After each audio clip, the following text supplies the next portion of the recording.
Viva International Solidarity, viva! Viva! Viva International Solidarity, viva! Viva! Viva the International Metalworkers Federation, viva! Viva! Amandla! Marcello Malentacchi was born on April 15, 1947, near Grosseto, Italy. After leaving the village at the age of 15, he was employed in several casual occupations until, like many young Italian workers in an economy with few jobs, at 17 years of age, he emigrated to Sweden. In 1965, he was employed as a fitter on the assembly line of Volvo in Gothenburg, where he joined the Swedish Metalworkers Union. In 1969, he was elected shop steward at Volvo and was involved in collective bargaining and strikes. In 1974, he was appointed National Secretary for Education and Migrant Workers at Svenska Metal at the union headquarters in Stockholm. He was the first migrant worker ever to be appointed at that level in the Swedish labor movement. In 1981, he was seconded as the director of the International Metalworkers Federation Health and Safety and Education Department in Geneva. He was elected as the General Secretary of the IMF in 1989, re-elected in 1993, again in 1997, again in 2001, and again in 2005. Comrade Marcello Malentacchi, metal workers are waiting for your address.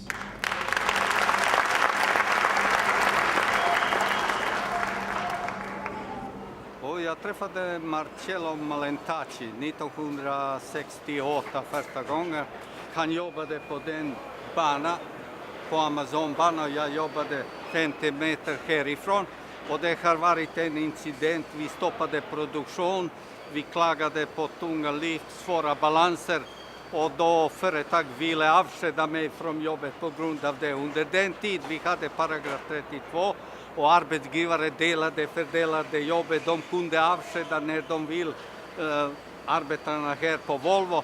Då fick jag hjälp av Marcello Malentacchi och han räddade min anställning. Det första han gjorde inför en ny arbetsorganisation, engagera alla anställda. Som det första, att gå in i Metall. Det gällde vi allihopa. Jag tycker tillsammans vi är starkare. Nummer 2 det var, för det var inte meningen direkt från Torslanda flygplatsen kommer flyktingar här som var importerade från utlandet och hamnar på löpande line utan att kunna ett enda ord i svenska, inte introduktion, inte knappt 10-15 minuter och det visade man inte ens var ligger toaletten. Det var ont om arbetskraft, man hade inte tid att vänta och instruera som det är idag. Det var nummer 2. Nummer 3, han krävde också hur viktigt det är språket och utbildningar, kurser när det gäller försäkringar, facket och allt. Och då började vi engagera, vi startade när det gäller svenska för invandrare. Vi hade många kurser under arbetstid och det var ett lag också. Men vi började här på Volvo kräva det inte meningen okunniga, man kan inte prata hela dagen, man bara prata med sin kaross eller den material han har att jobba med. Han kunde inte kommunicera med de övriga människor. Jo, han har påverkat på gott och ont. Ni skojar, ja. Han har påverkat positivt fast jobbar man, det har jag lärt mig. En gång med fackförening, man kan aldrig lämna den bakom sig. Hela tiden man lever med det. Och sedan, en av viktigaste i varje situation, man ska aldrig göra en medlem besviken. Man ska försöka göra allt för att hjälpa en organisation och man ska vara lojal, även politiskt också, man ska påverka. För tillsammans, vi är starkare. Så om man är ensam, företag och arbetsgivare kan göra vad som helst med en individ. Men tillsammans, vi är starkare. I acted as the IMF secretary in South Africa for a couple of years at the end of the 1970s. And it was a very important part of the development of the Metalworkers Union. that we had support from the IMF. We first met Marcello when he was the health and safety officer for the IMF. I must say it took me some time to understand why someone with such an Italian name was a Swede, but we eventually got used to the fact that he wasn't Italian and was Swedish. And Marcello had a very open attitude to us. In our first interactions with the International IMF, some of the top officials were a bit suspicious of our motives and our agenda. Marcello was never suspicious of us. He listened to us, he wanted to know what we needed, and he made sure that the IMF was able to help us with the things that we needed and wanted. And certainly when he became General Secretary of IMF, he played a very important role in supporting the unions. I think Marcello's legacy in South Africa is the strong metalworkers union that represents all metalworkers in South Africa and that has strong democratic principles, strong organizing principles, and the expertise that is required nowadays to be able to deal with the employment situation and to deal with workers' problems.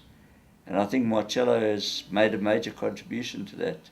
The IMF has made a major contribution, but his leadership has been very important in that relationship.